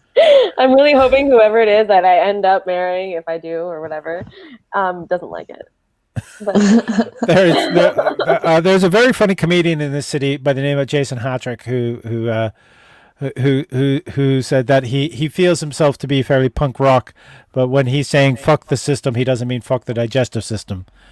He doesn't understand why people would find anal sex sexy, but that's okay. If other people find it sexy and they're with other people who enjoy it, then that is fine. That is perfectly good. I heard from a doctor that anal sex is good for hemorrhoid prevention if you are prone to them. So that medical advice is being thrown out by Christopher Murtaugh, not necessarily endorsed by this channel until it can be verified by a Google search, and I don't mean just WebMD. I feel like you need that little jingle of like, the more you know, because knowledge is power. Woo. There we are. Great, you guys we did it in stereo. That was visual stereo. The other thing is, all right, there is a clip online. If you go to the Love Doctor channel, I believe it might be actually highlighted on the Love Doctor channel, of a classic Love Doctor live bit about anal sex and certain things that you need to kind of prepare for that. Christopher Murtaugh wants it known that he's not a doctor or even a Mr. Doctor, as I am. Some things to remember about anal sex if you are on the receiving end. By the way, if you are with a partner who's going to be receiving, you want to make sure that they orgasm first. before you do, because that aids in relaxation. There are some mental things that the person who's receiving must think about in the fact that it is much better for them not just thinking about relaxing, but to think like they are pushing something out, because that little mental note tells their sphincter that it should dilate. Because if they're nervous, they clench, and that clench is what causes a lot of the pain and can cause ripping and tearing. That has to stop. There's a number of other little trips and ticks that you can learn. Tricks and tips that you can learn from watching my other video. I said that was fucking good gin. All right. Dinner J is saying, make sure Google search involves a latex glove. There we are. That's spoken as a person who's received a colonoscopy. Most definitely. So again, relaxation and also thinking that you're pushing something out is safe for you. What is hotter than a mind meld with a Vulcan during sex, and why is a mind meld? And is it a mind meld with an Irish person? I'm clicking through all the buttons there just to get to that point. What is hotter than a mind meld, and why is it a mind meld with an Irish person?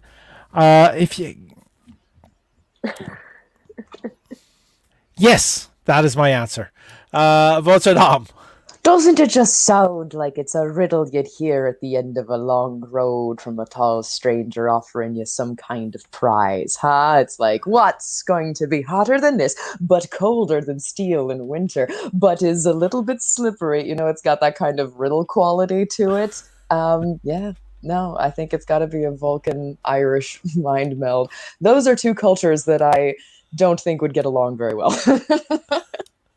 I really wish I knew more on this subject to give you some really good insight, but I will just have to second Love Doctor's yes. There we go. Christopher Murdaugh saying tips and trips.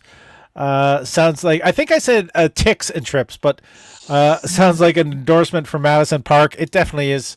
Christopher Murtaugh, oh my goodness, the Irishness. So he's definitely a fan now of Votre Dame. This is a longer question. Let's see if I can still read this in one take. I'm still friends with all of my exes and their mothers. That's the key part of this. And my ex's mother and my mother send birthday and Mother Day's wishes to each other's. Am I blessed or what? So I get, all right, it was a great build up for a question, but the question being is, am I blessed or what? Sure, I think you're blessed. I think we're all blessed. I mean, we have to always be counting the things that we're grateful for. And if it's one of the things that makes you smile, add it to the list. I'm gonna, you know what? I would say you're blessed, but if there wasn't a passion to have at least one bad breakup, and I said, when I said I'm friends with most of my exes, I meant most, not all. If there's not been enough passion or hurt that has happened in a relationship, that there isn't a little bit of an animosity somewhere, then there might be a thing about not giving your all. But at the same point, you are blessed if these people in your life are still, that you help bring together, are still friends with each other. My ex-mother-in-law still invites me over for dinner because she knows I don't get good East Indian cooking here in Montreal. What's it on? It must be something else to be as non-confrontational as you, because everyone's constantly complaining about their mother-in-laws. I can't imagine what it's like to have an ex-mother-in-law still in your life. But, mothers are where you make them. And this Mother's Day, I was really reflecting on that. I was on this other online show where me and some comedian friends of mine from Toronto celebrated Motherless Day. And part of my new traditions for that kind of mean celebrating the people who serve mother energy in my life now. And that is very much like my partner's moms and other such older ladies who take care of me. Mm-hmm. So, I want to say something snarky and cynical, but you're blessed. Boom. I guess the definition is you are, or the decision is by a party agreement is that you are blessed. So be blessed, accept being blessed, because it is an amazing thing. It's a weird flex for a sex show, but yes, that's pretty wonderful. It's a relationship show as well. It's a Of course. relationship show is one of With the your things. mothers and your lovers' mothers. The next question we have. Oh, hold it. There's no other question. I thought we had more questions. So if you want to add any questions, please go to slido.com and the event code is TLD55 if you want to do an anonymous question, or if you're brave, like Constantine has been fucking brave all night. He's been just dropping the questions in chat. Just drop your question in chat and own up to the question that you're asking. But if you do feel timid, you've got the slido.com or the sli.do. Either one works. And the hashtag, the event code is TLD55. But the question being, is getting gassed out of your own bed grounds for divorce, or does it require a very hot makeup sex as an apology? Votre Dame. I mean, makeup sex is always the best kind. So where you can incentivize that, definitely go get that. I mean, you got married for a reason, right? When you're saying your vows and it's something about in sickness and in health and in death and in life and blah, blah, blah, whatever the vows are. I mean, you pretty much made a promise that you were going to be there no matter what. So no, getting gas is not grounds for divorce. Yes, the sex makeup should be amazing. And hopefully there was a good enough reason why you got gassed. Makes me really wonder what the second part to that is. Everybody farts. It's a byproduct of being a mammal, and on top of that, or being a creature on Earth. I think at the same thing, anything that requires makeup sex, fucking wins. So there we are. We got forgot to add the hashtag 655. So DIY Muggle Guy has made sure that they're in on the draw. I can't wait to be free to go out with the people I love and understand how much I value them. Tell Me Love Doctor is a live show in the plan for the future. It is when it's safe to do so. I'm not sure if we're going to do a park show beforehand, but when the bars are open up, there is a plan for the Vaudeville Variety Show to definitely return here in Montreal. That is something that's definitely going to be happening. We got, I'm pretty sure Sickness didn't imagine that gassing. So there we go. It could have been a sex gassing point. And I thought I had a hemorrhoid in my ass. Turns out it was just my ex.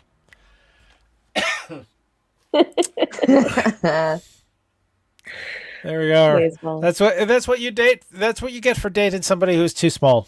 No size complaints here. Sorry. I'm not gonna. Sometimes the small ones hit the right spot. You know what? It doesn't matter the size. It matters how much they try and pay attention and are there. And how much self-confidence that you have. You know, if somebody has a really big one, but they're a freaking asshole, and they have small. Well, that might be too much. That might be too much confidence if they're an asshole. If they're too much into. Then you're just no, it's not real confidence. Confidence comes from a place of self-love, not a place of like self-defense. Otherwise, it's just like narcissism, arrogance. Mm-hmm. We're out of questions, but I'm gonna ask this question because I think this kind of is a good follow-up to that. Partners who spend the time looking in the mirror while they're having sex with you. What is that thought? Personally, I'm just going to say is then you have only become an accessory to their sex life, and I don't think that's healthy. People in the audience, you can answer as you wish. Votre Dame, you have the next answer. Final word is going to go to Wild Delilah. I've had sex looking in the mirror. It's kind of hard for your partner to only look at themselves, you know, Patrick Bateman from American Psycho style without you also being in there. My favorite is when you kind of do it doggy style and you're making eye contact in the mirror across the mirror. That's beautiful. I certainly don't feel like an accessory. I feel like the star of the show, and it's the projection screen and Mr. DeMille. I am ready for my close-up.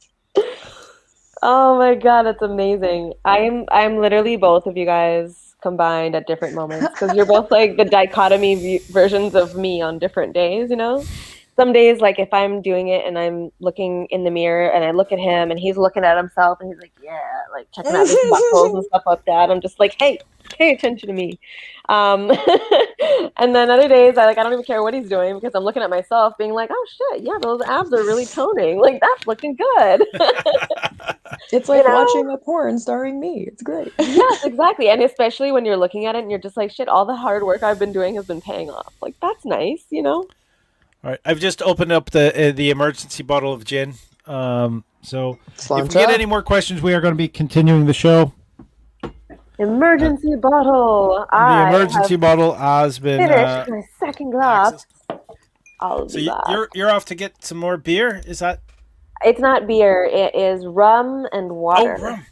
Yeah. Ooh, and water. What type of rum? Water. Yeah, it's a Dominican rum.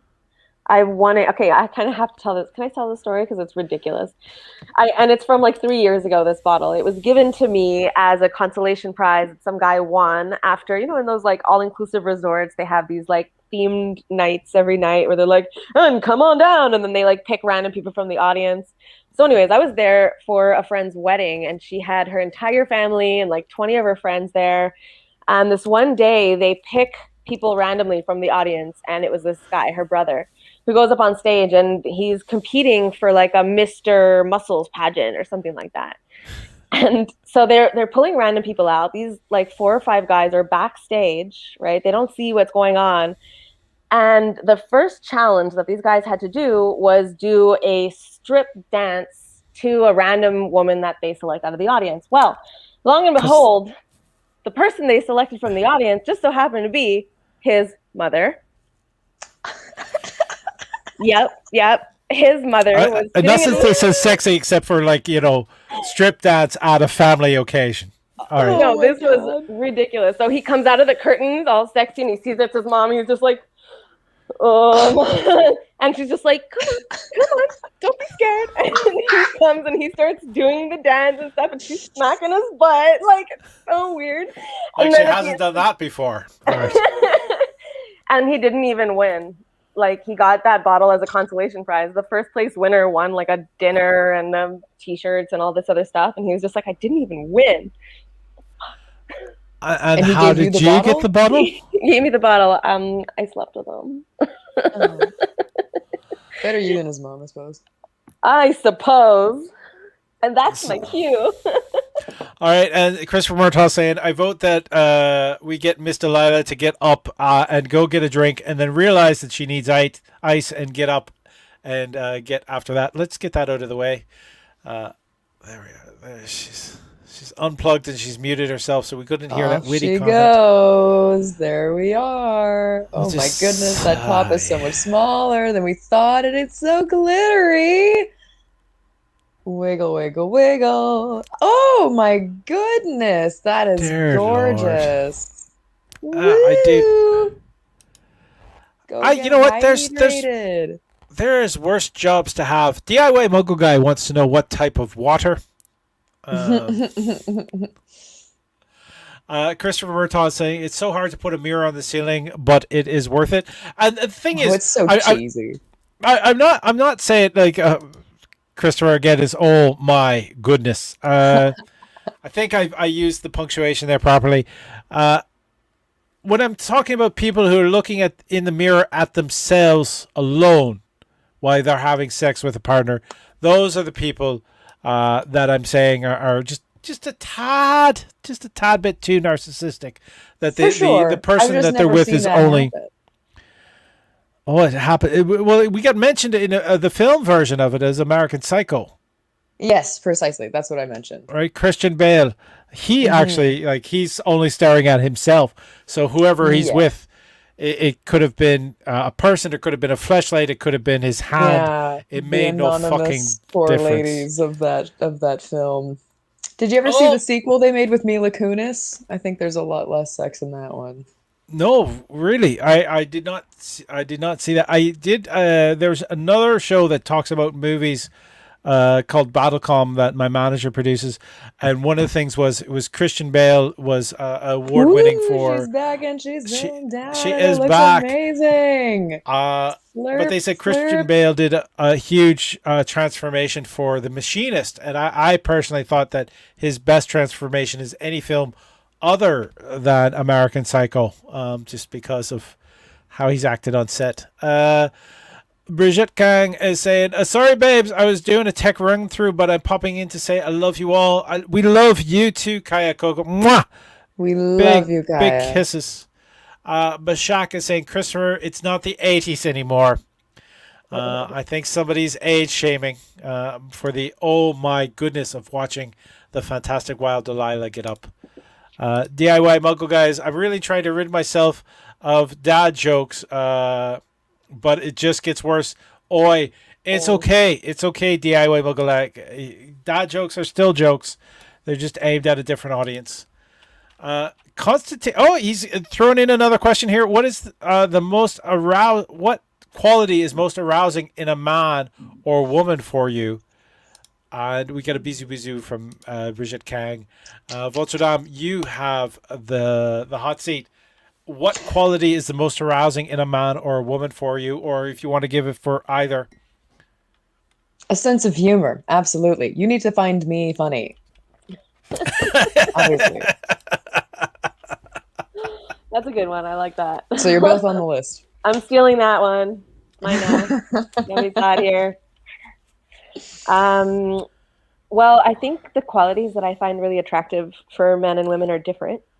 So for men, I really like strong hands, very like knowledgeable hands, like guitar players and, you know, people who can sculpt or draw or something really well with their hands. Anything that you do really well. Actually, you know what? It could just be anything that you can do really well. It doesn't even have to be with your hands. I just really love talent. I'm just so impressed that people can do things that is like far beyond the scope of anything I can even imagine doing. And I'm like, oh my God, that is just so sexy to me. Fuck. Oh, I'm getting all hot and bothered now. I'm like, yes. My friends and I talked about that. We call it the talent boner. Like someone you would never notice on their radar, but then suddenly you see them at an open mic and you're like, yeah, that feeling. Yes, exactly. That feeling is amazing. Efficiency is like on there. For some reason that's on my radar. I don't know. Okay, I told you I like spreadsheets and Excel. Okay, I'm weird. Efficiency is really sexy to me. If you can figure out how to do something properly, like I freaking love that, you know. Some women want to be ordered around, some women like an order of operations. Why can't we have both? And then I'll just break the rules for fun. There we are. It's just I don't notice. All of a sudden, I found myself going like this while Delilah was talking, just putting the hand out there. That is actually something that's been mentioned to me before. There's pictures on the Love Doctor fan page of people going, watch his hands. Just I don't know. Apparently, I'm very expressive when I talk with my hands. So, and I have a huge fucking head. And look at the size of that hand. That's a big mitt. I just a catcher's mitt. I've heard it's proposed that the male gaze in cinema that is popularized by the scholar Laura Mulvey, if there is a proposition for the female gaze in cinema, it's what are the hands doing on camera? You know, it's what is the action of the hands on camera, on screen, as storytelling extensions of a person. I was like, that is such an interesting idea. Is Sandra Delilah is Wild Delilah doing a docking like? I mean, I noticed my hand was like the birth of Adam. Yeah, there was some wisdom there, and I was like, I don't know, but there's a number of past and present lovers who have mentioned my hands on stage and what I do with them. Why I'm talking. I love Doctor. Yeah, I feel like all your photos have like you're always like casting spells. Just distracting. A whole series of like professional boudoir shoots of just you with your hand. I have a very professional shoot of me holding a pair of mannequin legs that a lot of people have asked me questions. Was that a mannequin or was that a real person? So you can go search out my pictures for that if you want. I'd let you use my legs for that. All right, I have you a new photo shoot happening. Christian Murtaugh saying, you need to be funny, find me funny. Oh my, the Irishness. We got a question. We'll get back to that. Efficiency and open mic. Got it. Got it. All right. How does someone become a Mr. Doctor Apprentice? It seems like the greatest job ever. It fucking is. You just have to be lucky, apparently, because that's all I've been.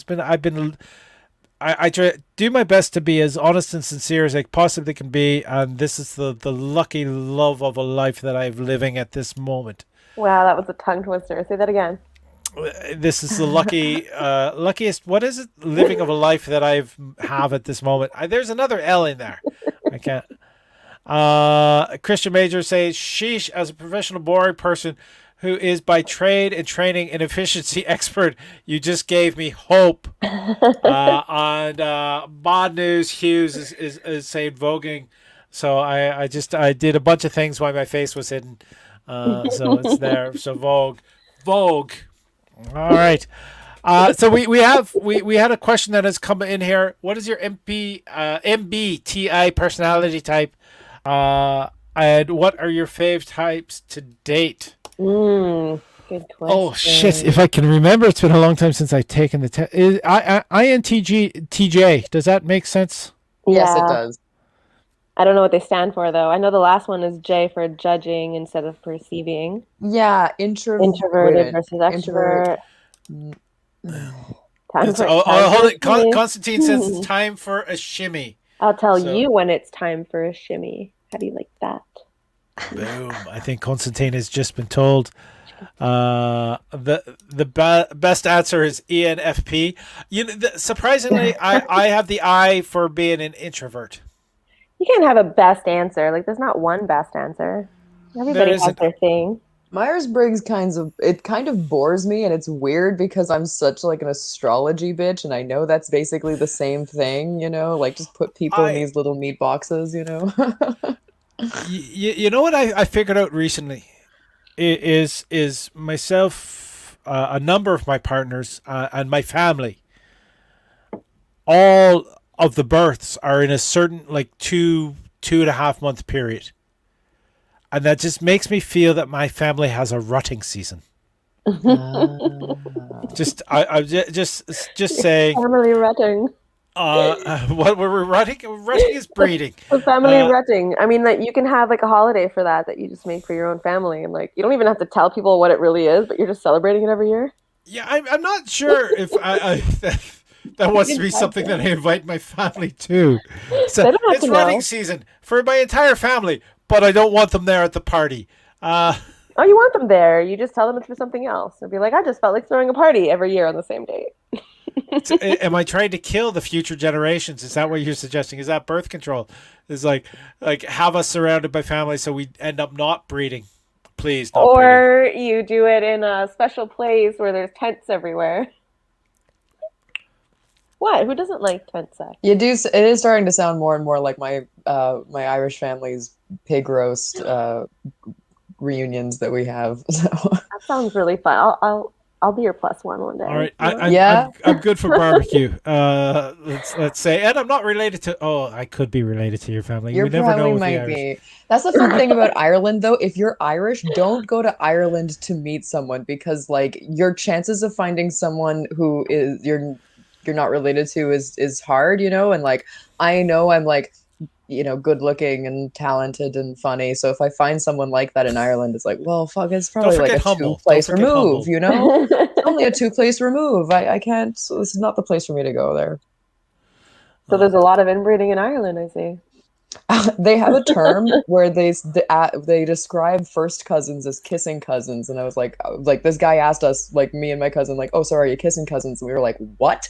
And it's like, oh, don't worry, that just means first cousins. We were like, okay, wait, why does that mean first cousins? Like you're only allowed to be kissing? Yeah, I guess I guess it could be anal cousins too, because there's no chance of procreation. Lord in heaven! All right, you open this door, I walk right through it. All right, let's put a big thank you out to Garfunkel and Oates. For anyone out there who's not familiar with Garfunkel and Oates, the Lord's Loophole, I think, is that the name of the song? Yeah, the one where they talk about going to fifth base in Jesus's name. Yes, the Lord's Loophole. That must be the Lord's Loophole. Just Garfunkel Oates, incredibly funny comedians, actors. So please take them out. All right. So Brigitte Kang is definitely putting out the best answer is ENFP because I am ENFP. So okay, then what are your big three? I don't know them well enough. I I just don't like even find know. funny I've done people and I fuck them. Like, Rue, you're making us think too hard. I don't know. Honestly, I don't think there is one. I know in terms of like horoscope, which ones I don't generally gravitate well towards anymore. All right, which ones in horoscope don't you gravitate to? Well, male Scorpio. Yeah, male Scorpios and Sagittarius. Sorry. no, as men they are terrible. Yeah, Fiery. those are the main ones. And Aries, sometimes I don't get along with too well males just because I'm very stubborn too and I like to have my way. Or at least to make it fun when I don't, you know? Aries women are my favorite because they're so I like being guided by like bossy cheerleader types, like it's fine. Like please organize my life for me, Lady Aries. And like with the men, I know I'm gravitating towards Cancers because they're very like they're always like animal men. They're always like cat dads or like dog dudes and like adventure types, and they have like a good relationship with nature. And I'm always intrigued by an Aquarius of either persuasion for sure. As far as like Myers-Briggs personality types, like I think the pandemic like kind of destroyed this idea that you're either introverted or extroverted. It's like even introverts were like, okay, I can't actually just stay home and only read my books. Like I do need to go out and do things. And all the extroverts were like, yeah, that doesn't make us shallow, vapid people who don't know how to read, Like, I kind of find it like a silly binary as someone who kind of lives between those two places. Yeah, same. Okay. Ambivert. Christopher's clarifying kissing cousins are because they're not breeding cousins, other than You some don't have to Tignish, explain to me, parts of the Christopher world. Murtaugh. Thank you so much. Okay, Little the big mansplaining for you. three in Australia. Sorry, in astrology. Australia. Big three in astrology. I get Big Three distracted. in Australia. That sounds like a good name for a book. There's- Erotic novel, anybody? I think at least two of them are in Midnight Oil. Garfunkel and Oates are amazing. Definitely some love for Garfunkel and Oates. You all know this. Come on, you know what? I want to point out to the fact that when I was first here, I met a person doing community radio, and we got along fine. But she was Wiccan, and she said, "Okay, so you're a Gemini, but I need your exact birth date and hour so I can do your chart." Yeah. And so I found out what hour I was born at so I could give that to her. And then I never heard from her again. Oh, well, no. that is a moral failing on your part that you chose to do. And you know what? It's her loss because of the bloody stars. So. I wouldn't be the person I am if I had a relationship there. So I mean, all these things change you. So we've got you all know this. Come on, AJ Bad News Hughes is saying, "Damn it," because apparently they are the wrong astrology sign. Yeah, he's probably a Sagittarius. I married my first marriage was to a Capricorn, and it didn't work out because I didn't realize that they were resentful towards my career. I don't know if that's a Capricorn trait or whatever. But they sort of were resentful to that. We are still good friends to this day, but that is a situation that happened. Constantine is asking another question. Is there one person you would describe as your greater love or none found yet? Your greater love. Greatest. I mean, the first one hits the hardest, right? Like the first one kind of proves like, oh wow, all the movies and all the songs weren't just bullshit. This is a real thing that happens to real adults, and that usually happens to you a little before you're a real adult and you get to be a bit dumb and like into it. But maybe there'll be something that tops that. I'm kind of okay if nothing ever hits quite the same as my first love, because my first love, just being so enamored with it, made me very dumb and dramatic. So now I get to love with my mind a bit more than I did with my body and my heart. And so Definitely. Yeah, definitely a lot more self-preservation on that front, not giving everything. I don't know, this idea of like the greatest love, I don't think it's something that you'll know until you're on your deathbed. Like, you don't know when you're going to go. You don't know if you're going to find your greatest love when you're 80. I mean, look at Betty White. She found her greatest love when she was way in, well, not her, but her character on a TV show. It counts. TV is real life.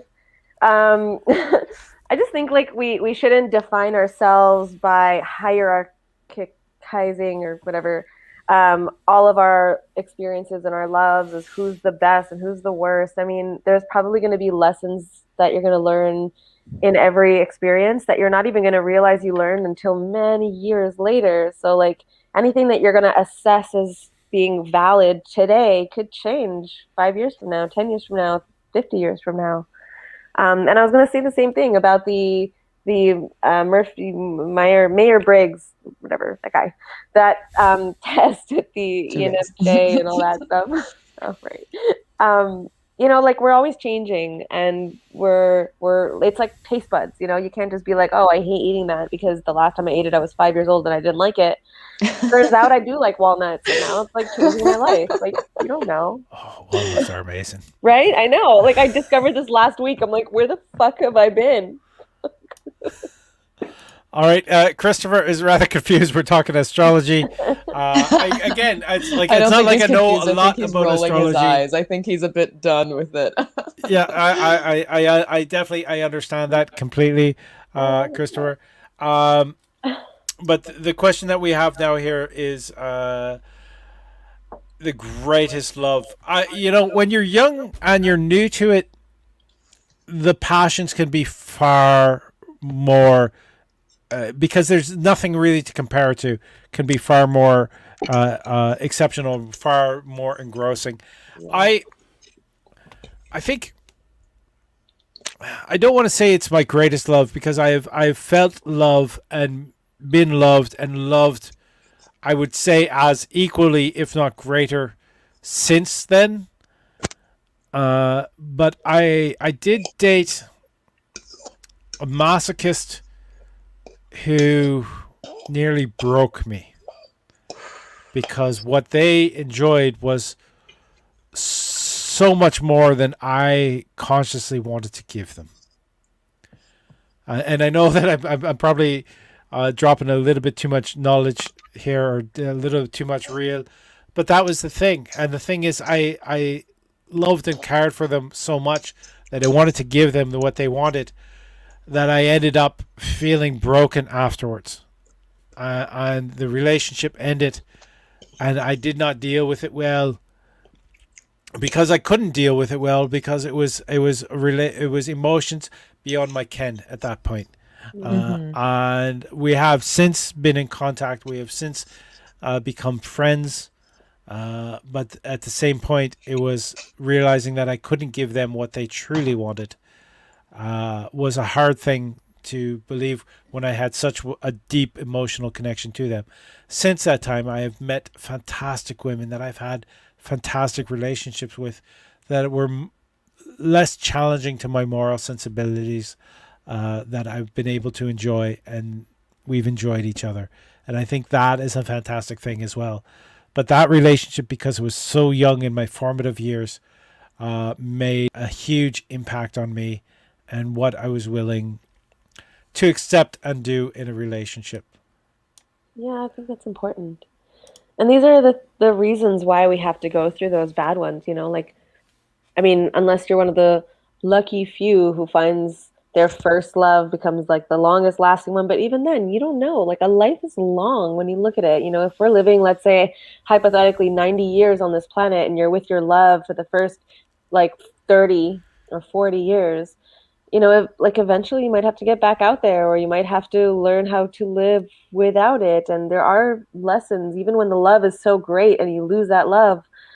Like, I don't see why it can't still be the greatest love ever. Like, it doesn't have to last forever for it to be meaningful. I think that people get that misconception a lot.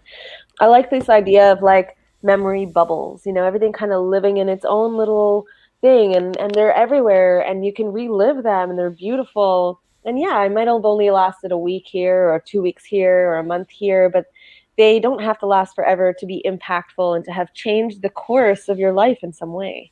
And I think that's the greatest part of it all. I love the fact that you call That's them memory bones. beautiful. Yeah, you were like looking at them like I know, I Cinderella. see them. She's I'm just cleaning the like, they're floors. like, bloop, bloop. Christopher Murtaugh has said, the greatest love. There are so many incomparable types of love. The truly blessed have had many loves, and they're all great. And I definitely agree with that, Yes. Christopher. There's so many. He did better than all re- of us. That's really well put. I've actually ended a relationship because I thought the person deserved so much better than me.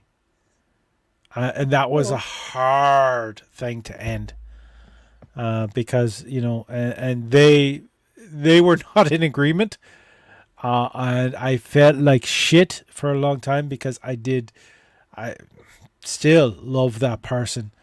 But I know that they deserve so much better than I could give. But how do you know that? I mean, aren't you coming from a place of bias? Like I am coming from a place of bias. the most things definitely. that you judge as being unlovable or not worthy or whatever, maybe somebody else is going to recognize. And I should be telling this to myself because I have that exact same issue. But like saying it to others is so much more easy. I just saw so much potential in them that I thought that I would be holding them back. And that was the key part of the reason why I felt that I needed to end that relationship. I've been in that position and not been big enough to let them go. So you're a wiser, stronger person than I am. I'm also an older person, and that kind of age gives experience a little bit.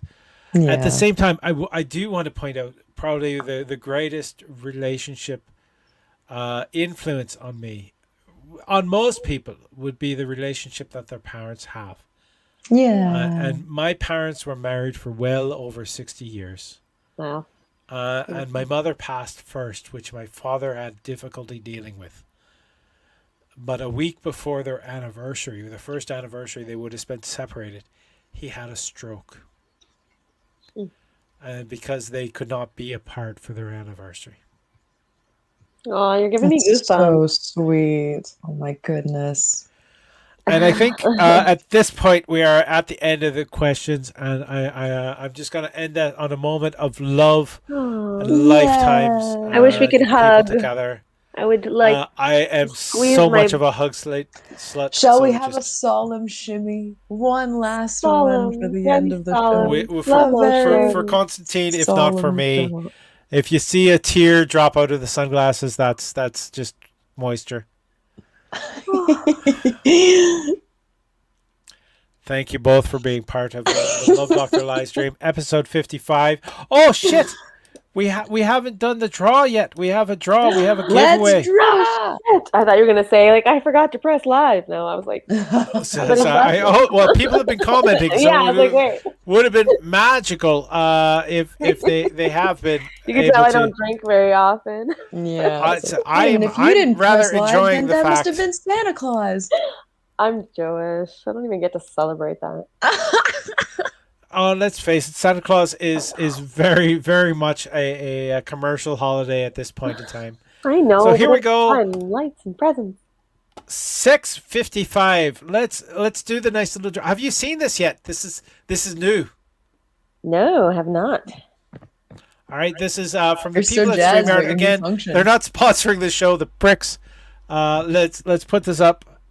So these are all the people who put in hashtag 655. 6:55. So cool. Oh my goodness. Woo! Yay! Felicia Rain, you have won yourself a Love Doctor live stream sticker. I will be contacting you for your mailing address so I can make sure I can give that to you if you don't want to wait for doing it in person. But that is the wonderful thing. So Dungeon Buffet, we have that going out to you. We got Constantine is saying love to you all. Thank you everyone who donated to the show. The donate link is running just along the bottom there. Save those hugs for the live show. Definitely, I will be taking as many hugs as I can. Thank you for the wonderful show we have there. Mr. Portugal is a good show, y'all. Denny Leger Thank is saying you, good show, Misty. everyone. But sad but sweet ending. I remember, I love you all. I'm the Love Doctor.